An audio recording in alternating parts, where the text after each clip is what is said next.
اور جو ٹیکسز ہمیں زیادہ کرنے پڑے اور جو باہر کے قرضے ہم ابھی تک اتار رہے ہیں اس کی وجہ سے ہمیں باہر کے، کیونکہ آپ کو اگر عزت کے ساتھ جینا ہے تو آپ کو گھر کے اندر آپ کو کچھ چیزوں میں مشکلات کا سامنا کرنا پڑتا ہے، آپ کو وہ فیس کرنی پڑتی ہیں.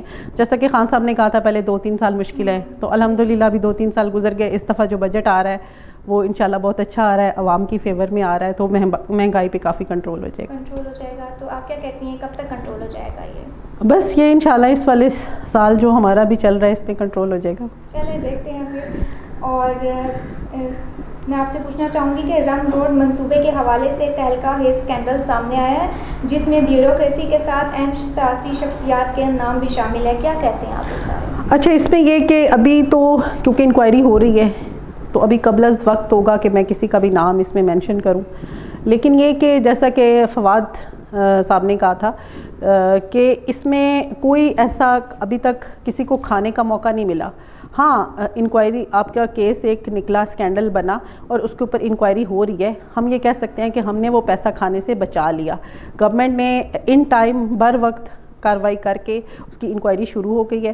باقی اس کی رپورٹ آ جائیں گی تو پھر اس پہ میرا خیال کوئی بات ہو سکے گی. فرہندہ کوکب صاحبہ، میں آپ سے پوچھنا چاہوں گی کہ فلسطین کے حوالے سے پاکستانی موقف میں آپ کی کیا رائے ہے؟ پاکستان فلسطین ہمارا قبلہ اول ہے، مسجد اقصیٰ، تو ہم اپنے قبلے کے بارے میں کبھی بھی اپنے آپ کو جو ہے وہ پیچھے نہیں رکھتے ہیں. ہم اگر ختم نبوت پہ ہم اتنے بڑے سٹیپ لے سکتے ہیں تو ہم اپنے قبلے کے بارے میں بھی اتنے ہی جذباتی ہیں اور ہم سیریس ہو کے اس پہ سوچ رہے ہیں. اور جس میں آج رات کو چلے گئے ہیں شاہ محمود صاحب ٹرکی، انہوں نے فلسطین سے ان کے وزرائے خارجہ لیے، وزیر خارجہ اور ٹرکی کے بھی لیے، اور جنرل اسمبلی کے لیے ایک اجلاس کے لیے وہ جا رہے ہیں. تو یہ فرنٹ لائن پہ آ کے پاکستان اس میں کام کر رہا ہے اور خان صاحب بھی اس پہ کام کر رہے ہیں. ان کے بیانات بھی آپ دیکھ لیں، اور انہوں نے ہی پہلا سٹیپ لیا ہے کہ OIC کے نمائندوں کو اٹھایا ہے کہ وہ اس میں اپنا رول پلے کریں. باقی جو ہم عوام ہیں، ہم عوام کا ہمارا یہ کام ہے کہ جو ہم پروٹیسٹ تاکہ دنیا کو دکھا سکیں کہ ہماری جو سولیڈیرٹی ہے وہ ہمارے بھائیوں کے ساتھ ہے، فلسطینی بھائیوں کے ساتھ، جس میں ہمارے گورنر صاحب نے بھی کچھ ایڈ کا اعلان کیا، جس میں ایدھی صاحب کی طرف سے بھی، فیصل ایدھی صاحب کی طرف سے بھی ہوا، جس میں ریڈ کریسنٹ کے ساتھ سے بھی ہوا، اور ہم بھی اس میں کر رہے ہیں کہ ہم بھی اس کی مالی امداد بھی کریں گے انشاءاللہ، اور ہم اپنے والنٹیئرز بھی بھجوائیں گے نوال ویلفیئر ٹرسٹ کے پلیٹ فارم سے. بالکل. فرہندہ کوکب صاحبہ، میں آپ سے پوچھنا چاہوں گی کہ شہباز شریف کو آخری لمحات میں باہر جانے سے روک دیا گیا، حالانکہ عدالت نے اجازت دے دی تھی. کیسے دیکھتی ہیں آپ اس معاملے کو؟ جی، کیونکہ ہائی کورٹ کی طرف سے تو ان کو فیور مل چکی تھی، لیکن ابھی کچھ گورنمنٹ کے کچھ پروسیس تھے جو ابھی تک کلیئر نہیں وہ کر چکے تھے، تو اس کی وجہ سے ان کا نام ECL میں ڈالا گیا. اور بلیک لسٹ کیونکہ وہ آلریڈی تھے، وہ ابھی اس بلیک لسٹ میں نہیں نکلے تھے، تو میرا خیال ہے ابھی سپریم کورٹ میں کیس چلا گیا ہے، تو یہاں سے اگر کلیئر ہو جاتا ہے تو ہمیں کوئی ایشو نہیں ہے. ان کے بڑے بھائی بھی جا کے بیٹھے ہوئے ہیں، یہ بھی بیٹھ جائیں جا کے، مطلب ہمیشہ سے ان کا وتیرہ ہے.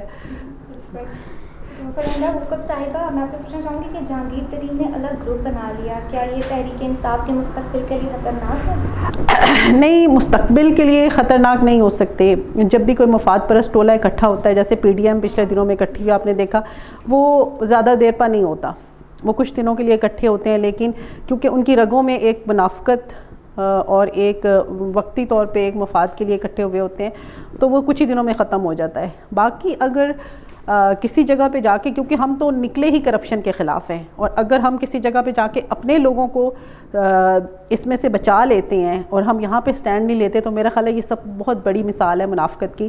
پھر تو خان صاحب اپنے نظریے سے پھر گئے، تو کوئی بات نہیں. اس میں اگر تھوڑا بہت پرابلم فیس کرنی بھی پڑتی ہے تو خان صاحب تو ویسے بھی کرائسس میں بہت اچھا کھیلتے ہیں، آپ کو پتہ ہے. بالکل. فرہندہ کوکب صاحبہ، اب میں آپ سے پوچھنا چاہوں گی کہ ہمارے رفعی ادارے، فاؤنڈیشن، ٹرسٹ وغیرہ فلسطین کے لیے کیا کر سکتے ہیں؟ جیسے میں نے پہلے آپ کو بتایا، کچھ مالی امداد، ہم ابھی تو رستے شاید بند ہیں، تو جیسے ہی رستے کھلتے ہیں ہم اپنی مالی امداد دے سکتے ہیں. ہم ان کے لیے پروٹیسٹ کر سکتے ہیں. ہم اپنی آواز سب سے جو کم تر ہمارا ایک چھوٹے لیول پہ جہاد ہوتا ہے وہ اپنی زبان سے اور اپنے دل میں کسی چیز کو برا جاننا ہے. تو ہم کم از کم آواز ضرور اٹھائیں, کسی بھی اس کے لیے ہم پروٹیسٹ کریں, ان کو ہم اپنی یکجہتی ان کے ساتھ شو کریں.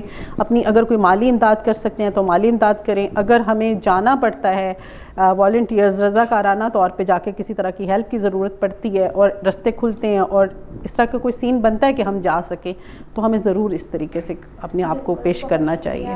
ناظرین, تو جیسا کہ آپ نے دیکھا کہ فرہندہ کوکب صاحبہ نے کتنے خوبصورت انداز میں ہمیں اہم معلومات فراہم کی اور اپنے خیالات کا اظہار کیا. تو ناظرین, ان کی یہ بات مجھے بہت اچھی لگی کہ ہم مالی امداد بھیجیں ان لوگوں کو جو مجبور ہیں, اور اگر یہ بھی نہیں کر سکتے تو ہمارے دل میں احساس ہے ہم دعا کر سکتے ہیں ان پر جن پر ظلم ڈھائے جا رہے ہیں ہم. اور اگر کچھ بھی نہیں کر سکتے تو یہ دعا ہی ہے جو ان لوگوں کے ظلم کو کم کر سکتی ہے, کیونکہ اللہ تو ہے نا, وہ تو ان سب نظام کو چلا رہا ہے. تو انشاءاللہ یہ دن بھی کٹ جائیں گے. بہت شکریہ. اسی کے ساتھ اپنی میزبان صبا کرن کو دیجیے گا اجازت. اللہ حافظ.